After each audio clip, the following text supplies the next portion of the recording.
পাকিস্তানের সাথে এক রাতের যুদ্ধেই ভারতের যে অবস্থা, তাতে করে ভারতকে দিয়ে আর কিছু জিনিস একেবারেই সম্ভব নয়।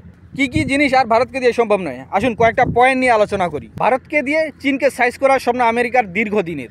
আমেরিকার উচিত এই স্বপ্ন থেকে দূরে থাকা। ভারতকে দিয়ে চায়নাকে কোনো দিনও সাইজ করা সম্ভব হবে না। ফ্রান্সের উচিত রাফায়েল যুদ্ধবিমানের সাপ্লাই ভারতকে পুরোপুরি বন্ধ করে দেওয়া। ইতিমধ্যে রাফায়েলের শেয়ারের দর অনেক কমে গেছে। শেয়ারের দর আরও কমার হাত থেকে যদি মুক্তি পেতে চায়, ফ্রান্সের উচিত ভারতকে পুরোপুরি রাফায়েল সাপ্লাই বন্ধ করে দেওয়া, অন্তত তাদের মান ইজ্জত একটু বেঁচে যাইতে পারে। ভারতের উচিত স্যানিটারি ব্যবস্থার দিকে নজর দেওয়া। যেখানে ভারতের 50 কোটির বেশি লোক খোলা জায়গায় মলমূত্র ত্যাগ করে, সেখানে তারা পৃথিবীতে সুপার পাওয়ার হতে চায়। এই আশা ভারতের বাদ দেওয়া উচিত। ভারতের 70টা যুদ্ধবিমানের বিপরীতে পাকিস্তানের মাত্র কয়েকটা যুদ্ধবিমান ডগফাইট করেছে, আর তাতেই এক রাতেই ভারতের 5টা যুদ্ধবিমান হারিয়ে গেছে। আর কতগুলো বিমান যে ক্ষতিগ্রস্ত হয়ে ওয়ার্কশপে পাঠানো হয়েছে তার তো কোনো খোঁজখবরেই নেই। আর এদিকে পাকিস্তানের যুদ্ধবিমানের কোনো ক্ষতি হয়নি।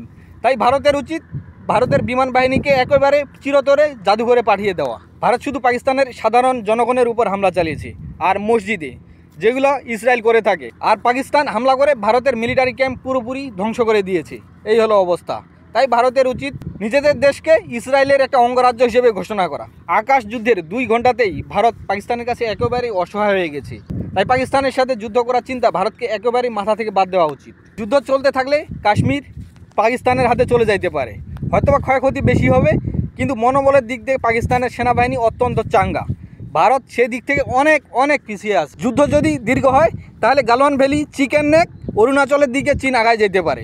এতে করে ভারত হাজার হাজার বর্গ কিলোমিটার এলাকা হাতছাড়া করবে। বাংলাদেশ সরকার নিরপেক্ষ থাকার চেষ্টা করবে, কিন্তু বাংলাদেশের জনগণ পাকিস্তানের পক্ষে আছে। ইতিমধ্যে পাকিস্তানের সেনাবাহিনী ভারতের কিছু সৈন্যকে বন্দী করেছে, আর ভারতীয়রা কিছুই করতে পারে নাই। তারা শুধু মিডিয়ায় বলিউড স্টাইলে পাকিস্তানকে তছনছ করে দিয়েছে, আর বাস্তবের দুনিয়ায় তারা কিছুই করতে পারেনি পাকিস্তানের সাথে যুদ্ধে। মোদির জনপ্রিয়তা ভারতে বর্তমানে একেবারে তলানিতে, আর সেজন্য সেই উগ্র হিন্দুত্ববাদীদের জনসমর্থন আদায়ের জন্য পাকিস্তানে হামলা করেছে। তারপরে আবার পাকিস্তানের মসজিদে হামলা করেছে। কিন্তু পাকিস্তানে হামলা করার পর পাকিস্তানের তেমন ক্ষয়ক্ষতি হয়নি, বরং ভারত তাদের যুদ্ধবিমানগুলো হারিয়েছে। কয়েকজন সৈন্যকে পাকিস্তানিরা গ্রেপ্তার করেছে। এখন মোদি একেবারে চিন্তায় আছে, সে কিভাবে এই অবস্থা থেকে উদ্ধার পায় সেই চিন্তায় আছে। এজন্য সে যুদ্ধ বন্ধ করতে চায়। মোদি নিজের জনপ্রিয়তা বাড়ানোর জন্য এই অবস্থার সৃষ্টি করেছে। এখন সে নিজে বেকায়দায় পড়ে আছে।